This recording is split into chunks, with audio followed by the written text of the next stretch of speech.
청년 실업, 우리나라 일만은 아닙니다. 중국 청년 10명 중 2명 이상이 실업 상태인데 실업률이 역대 최고치를 경신했습니다. 남의 나라 청년 실업까지 신경 쓰냐 이렇게 생각할 수 있지만 당장 우리 경제에 악영향을 줄 수 있다는 강력한 시그널이라는 게 문제입니다. 이 문제 박대기 기자와 자세히 짚어보겠습니다. 박 기자, 네. 중국 청년 실업률 얼마나 심각한 건지부터 설명을 좀 해주시죠. 네, 중국에서도 지난달에 청년 실업률이 역대 최고 기록일 정도로 심각한 상황입니다. 지난해 말에는 16.7%였던 중국의 청년 실업률은 지난 5월에 이미 20.8%로 역대 최고치를 한번 기록했고요. 6월에 또다시 그 기록을 갱신을 했습니다. 청년 실업률은 16살부터 24살까지 실업률인데 특히 중국에서는 5, 6월에 대학을 졸업하기 때문에 이달에는 새로 대학을 졸업한 인력이 취업 시장에 뛰어들면서 7월 수치는 더 높아질 가능성이 제기되고 있습니다. 그렇군요. 지금 방금 그래프를 보니까 굉장히 가파른데 네. 중국 안에서 최고치라는 거는 잘 알겠습니다. 감이 잘 안 오는데 다른 나라와 비교하면 어떤 수준입니까? 네, 세계에서 가장 높은 수치는 아니지만 상당히 높은 축에 들어갑니다. 한 사이트의 조사 결과에 따르면 우리나라의 청년 실업률은 6.3%고요. 일본은 5월 기준으로 3.7%, 미국은 7.5%였습니다. 국가별 좀 조사 시점이 다른데요. 스페인 28.4% 등 중국보다 높은 나라도 몇 곳이 있긴 하지만 세계의 공장을 자부하던 중국으로서는 상당히 실망스러운 결과를 보이고 있습니다. 그렇군요.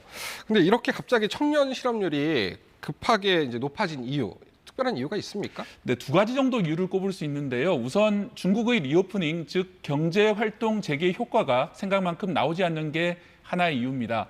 지난해 중국은 코로나19 확산을 막겠다면서 3월부터 주요 도시에 대한 봉쇄, 즉 셧다운에 들어갔었습니다. 그 결과 경제 성장이 멈췄는데요. 올해에는 경제 활동을 재개하면서 중국 경제가 성장하고 청년 실업도 해소될 거란 기대가 있었습니다.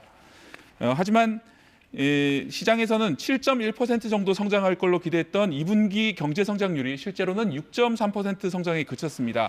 6.3% 숫자 자체는 높지만 지난해 2분기 코로나 봉쇄 때문에 0.4% 성장에 그쳤다는 점 감안하면 대단히 아쉬운 숫자입니다. 청년 실업의 또 하나의 이유는 대학을 졸업하는 중국인 숫자가 크게 늘었다는 점인데요. 올해 한 해만 중국의 대학 졸업생 수가 1,158만 명에 1,158만 명이요? 이를 전망입니다. 우리나라가 한 해 50만 명이 안 되기 때문에 우리나라의 대학 졸업자 수 20배가 넘는 셈인데요. 하지만 이런 대학 졸업자들이 원하는 일자리 수가 중국에서 제한적인 것이 문제입니다.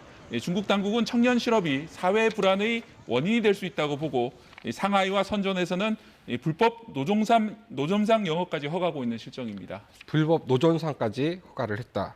사실 이 정도가 되면 중국 정부도 손 놓고 볼 수만은 없을 것 같은데 특단의 좀 대책들이 좀 나오고 있습니까? 네, 그래서 매일같이 대책이 쏟아지고 있는데요. 그제 중국에서는 거시경제 주무기관인 국가발전계획위원회가 기자회견을 열었습니다. 자동차와 전자제품 소비 촉진과 농촌 소비 확대 정책을 앞으로 내놓겠다고 밝혔습니다. 또 청년 취업을 촉진하고 임금이 오를 수 있도록 하겠다고도 했습니다. 중국 상무부도 그제 소비 진작을 위한 11개 정책을 발표했는데요. 주택 리모델링 장려, 그리고 가전제품 구매 지원, 그리고 주택 매수용 대출에 대한 신용 지원 등 다양한 정책들이 담겼습니다. 이렇게 중국이 내수 진작에 나서는 것은 무역 전쟁 때문에 미국에 대한 수출이 쉽지 않기 때문입니다. 하지만 중국 경제의 약점으로 꼽히고 있는 것이 내수 부동산에 대한 지나친 의존인데요. 대형 개발업체인 다렌 완다 그룹 측이 채무를 제때 갚지 못할 가능성이 제기되면서 어려움이 가중되고 있는 그런 상황입니다. 그렇군요. 지금 박 기자가 얘기했던 리오프닝 그리고 이런 실업률들을 보니까 이게 결국에는 우리나라 경제하고 떼놓을 수 없는 부분들이 상당 부분 보입니다. 이 문제는 결국에는 우리나라 경제하고 경제에 어떤 영향을 줄 것인가 이게 가장 관심인데 박 기자는 어떻게 보고 계십니까? 일단 우리 경제가 올해 상저하고 즉 상반기는 부진하다가 하반기로 갈수록 나아질 거라고 기대했던 예측이 많았습니다. 그렇죠. 그런 예측의 근거가 하반기로 갈수록 중국의 리오프닝 효과가 커지면서 이 대중국 수출도 회복될 거라는 기대였습니다. 하지만 지금 상황에서는 그 효과가 그리 크지 않을 것으로 예측됩니다. 아시아개발은행도 수출 부진 등을 이유로 올해 우리 성장률 전망을 4월 발표했던 1.5%에서 최근 1.3%로 낮췄습니다. 그래서 중국을 대신할 수출 시장 개척이 필요하다는 지적이 많이 나오고 있는데요. 동남아시아, 즉 아세안이 유력한 중국의 대체 시장입니다. 문제는 우리 대아세안 수출 역시 지난달까지 9개월 연속 감소세를 이어가고 있다는 그런 점입니다.